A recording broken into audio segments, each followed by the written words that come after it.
So we've done our alignment and our clearance plane. Let's move over to our features tab. The features tab, you can see planes 1, 2, and 3, which I used for the alignment. And now we're going to talk about which features do we want to measure here. So, man, there's a lot going on in this print, right? I'm not going to have you measure every single dimension on this print. I think that would take a very long time. My point here is I want you to get used to measuring a couple of holes and how to output diameters and locations. So if we're not doing a full complement of dimensions here, how can we flag which dimensions we're doing? Do you have any ideas? Any ideas? Have we talked about ballooning yet?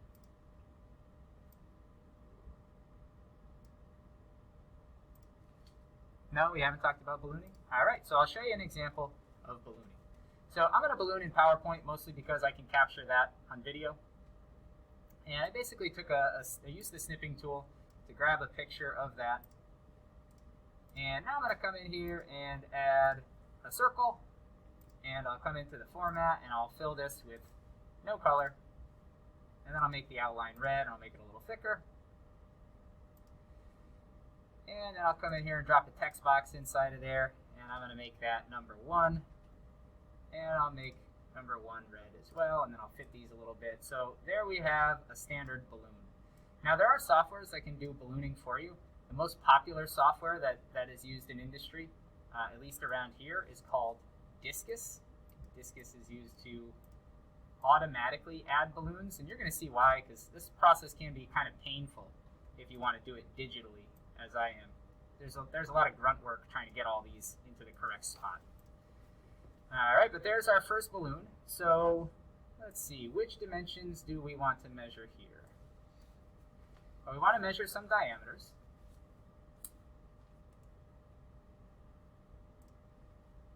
So we want to measure all 4 of the holes. So I'll bring balloon number 1 down here to 4 times 250 through.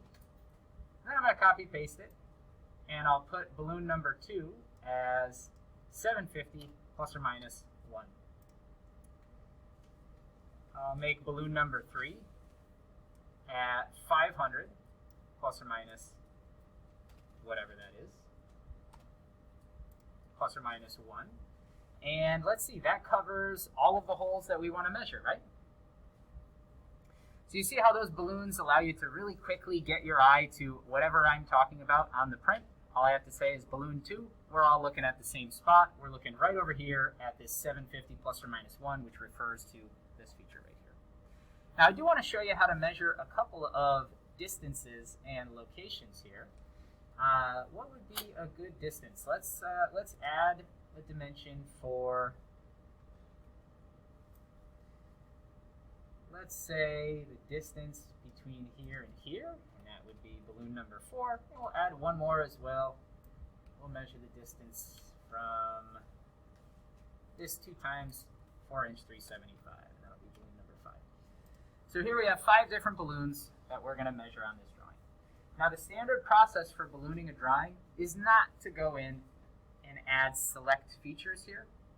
Typically, ballooning is designed to make sure that you don't miss any dimensions on a blueprint. The reason I'm doing a shorter list of balloons is just so that this demonstration doesn't take that long. But typically when you balloon apart, you'll start at the 12 o'clock position and you'll drop a balloon right there, and then you'll move around this drawing view clockwise. And the very next dimension you see becomes balloon 2, and the next dimension you see becomes balloon 3, etc. So you're going through systematically, just flagging every single dimension. And ultimately, you're going to see when we make the dimension report today, we are going to tie what you see on the blueprint to what you see in the dimension report by referencing balloon numbers. Okay, so we've talked about which features we need to measure. Basically, balloon number 1 says that we have to measure 1, 2, 3, 4 holes. So let's go do that. In Calypso, I'm on the Features tab. Right, so in Calypso, I'm up here on the Features tab, and I'm just going to start measuring holes. Now, you can do as little as 3 points for a hole. I find it's actually easier to do 1, 2, So that was at the 12 and 6 o'clock position. And then I'll move to the center of the hole, and I'll go to the 9 and 3 o'clock position. So I've actually done 4 points. Right, technically, the minimum number of points for a circle is 3, but I do 4. Just it's easier to measure when you're doing the teach-in method. Notice on the Features tab, that comes in as circle 1. And I'll just say, OK.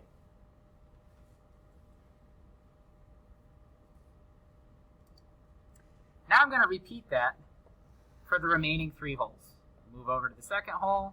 1, 2, 3, 4.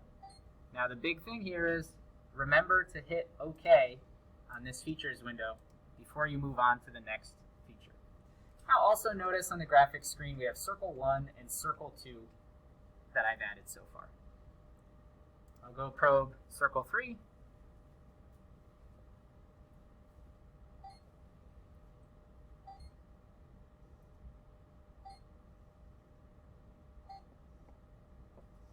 And then I'll go probe circle 4. Am I doing anything wrong right now?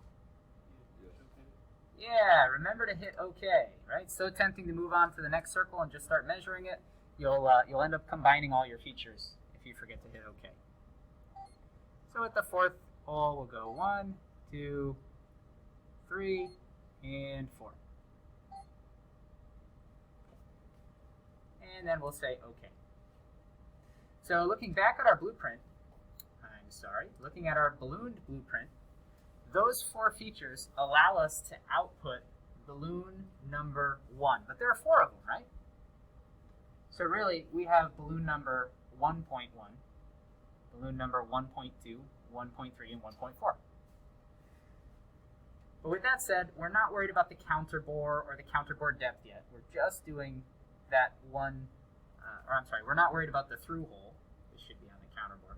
We're not worried about the through hole yet because I didn't measure that. I measured the counter bore diameter, and I didn't bother measuring the counter bore depth. Of course, we would do that in a full CMM program. I'm trying to keep this real simple. We'll move on to balloon number 2 now. So I will come over to that center hole, and I'll do exactly the same thing. We'll go 1, 2,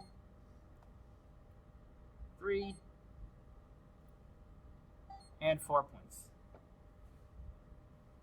In Calypso, we have to remember to hit OK there. And that will allow us to take care of balloon number 2 here. And then we have balloon number 3, which is 2 times 500 thousandths. We'll go do exactly the same thing on those last 2 holes. 1, 2, 3, 4. Remember to hit OK, and then we'll go over to the other hole.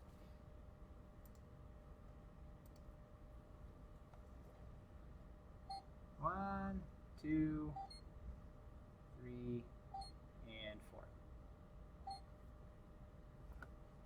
And hit OK one last time.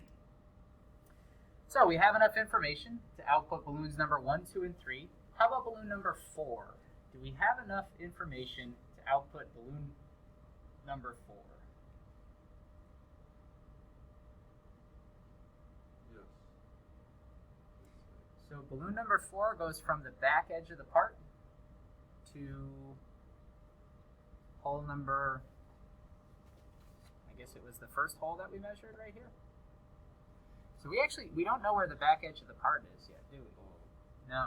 And actually, come to think of it, if I were to redo this program after looking at this a little closer now, I think I probably would have done a plain alignment, but I would have used the top, the back, and the right side, and that would have put our origin right here in the back corner.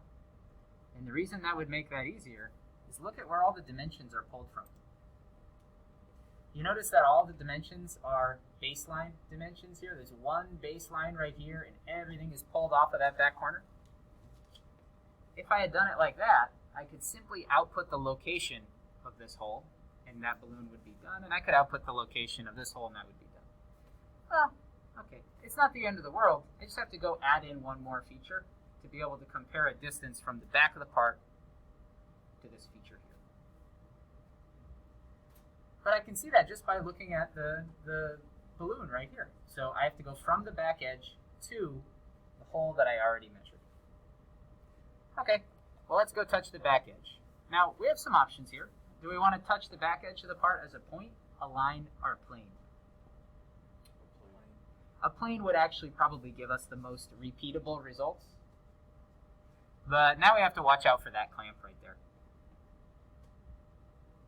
Well, we could add in some clearance commands to watch out for that clamp, but what I'm going to do instead is probe the points so that they're only on the right side here.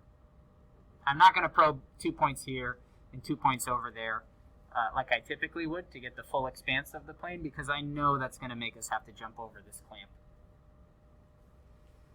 So just like we did before, we'll come and go 1, 2, and technically we could do just 3 points for a plane, but I'll do 4. That'll give us a little bit better of an average. There are 4 points there. We do have to come back to Calypso and remember to hit OK. And lastly, we have one more balloon here, and that balloon is this 2 times 4-inch 375. Do we need to probe any more features to be able to output that? Yes. Yeah, what do we need to probe?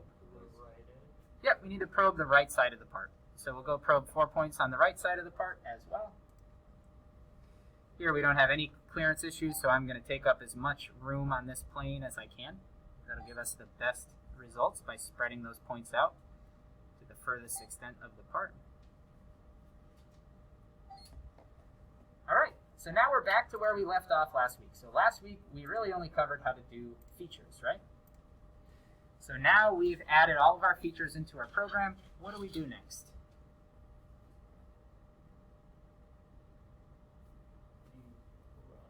Yeah, now we want to run it because we can always build our characteristics in later. How do we run this?